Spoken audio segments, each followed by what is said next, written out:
At 0923 hours on June 14, 2025, the USS Princeton was conducting another routine freedom of navigation patrol in the South China Sea when her SPI radar painted something that would nearly start World War III, a Chinese Type 052D destroyer, loitering roughly 200 kilometers away, suddenly accelerated from 18 to 30 knots in under 90 seconds. What the Americans didn't yet know was that the destroyer's captain had just received direct orders from Beijing: intercept the Americans, make them blink first. But Beijing was about to learn yet again why challenging the U.S. Navy in open water remains a spectacularly bad idea.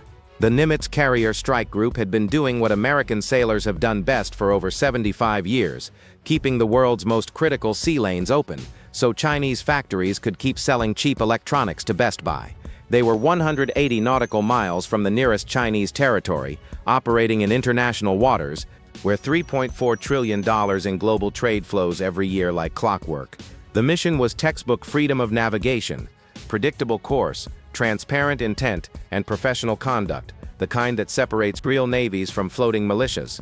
The first calculations, at 0926, target classification was complete. Radar operators positively identified the contact as a PLA Navy Type 052D destroyer, with a moderate to high threat assessment. Inside Princeton's Combat Information Center, the tactical action officer calmly watched the destroyer's vector.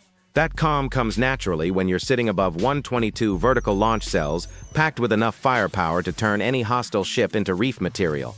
The spy radar, the most advanced naval sensor on Earth, painted a picture so clear you could practically read the hull number. At the Chinese ship's current speed, it would reach weapons engagement range in 17 minutes. The math was simple and terrifying for the Chinese. Their YJ-18 anti-ship missiles could cross the remaining distance in under 4 minutes. But Princeton's SM-6s, operating in surface mode, could reach out 240 nautical miles and swat them out of the sky like flies. Let's see how badly they want this. By 0929, the captain asked for a probable intent assessment.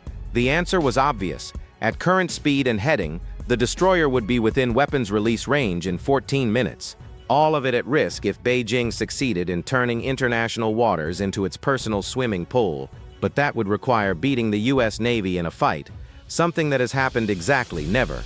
The net tightens at 0930. Princeton's cooperative engagement capability automatically shared threat data across the entire strike group. The USS Nimitz 104,600 tons of floating American diplomacy, carrying 90% of the world's most advanced aircraft, adjusted flight operations with Swiss watch precision. Destroyers Changchun and Kidd shifted positions, forming a protective ring that would turn any Chinese attack into a one-way trip to the bottom. At 0935, the situation escalated. An E-2D Hawkeye, orbiting at 25,000 feet and providing a god's eye view of everything within 400 miles, detected multiple aircraft launches from the Chinese carrier Shandong. Radar signatures confirmed J-15 fighters climbing hard and heading south, as if they actually stood a chance. The J-15s were struggling to gain altitude, victims of fuel limitations imposed by the ski jump launch system China was so proud of. The museum tour begins. A minute later, sonar operators added the final piece of China's intimidation puzzle. They detected a submerged contact 80 nautical miles away, an acoustic signature consistent with a Type 039 diesel-electric submarine. The funny part, it was loud, freight train loud. Any competent submarine crew would have been mortified.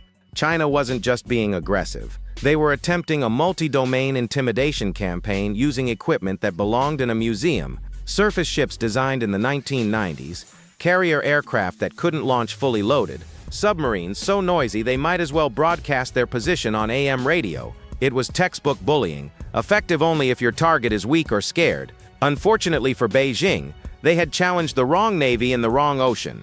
The U.S. Navy has been perfecting blue water dominance since 1914, air power unleashed. By 0937, the Nimitz's flight deck erupted into the kind of controlled chaos only American carriers can master.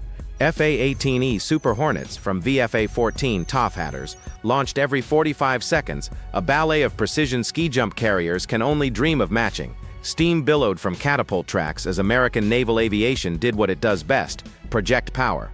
Climbing through 15,000 feet, The APG-79's thousands of transmit-receive modules tracked dozens of targets simultaneously, while the J-15's mechanically scanned radar swept back and forth like a lighthouse, broadcasting its position to anyone listening. Without catapults, the Chinese fighters launched light, climbed hard, and burned fuel fast. The Americans launched fully loaded, with fuel to spare and missiles rated E for everyone. Networked versus blindfolded, but weapons weren't even the real advantage. The Chinese formation stayed bunched, forced together by fragile data links, predictable and exposed. The final message. By 1623, the Shandong Carrier Strike Group began withdrawing. Official Chinese statements spoke of completed exercises. Everyone knew the truth. They came to intimidate, to challenge lawful navigation, to claim waters that were never theirs. Instead, they received a reminder of why the South China Sea remains America's sixth fleet backyard, and why challenging the U.S. Navy at sea is still one of the dumbest decisions a nation can make.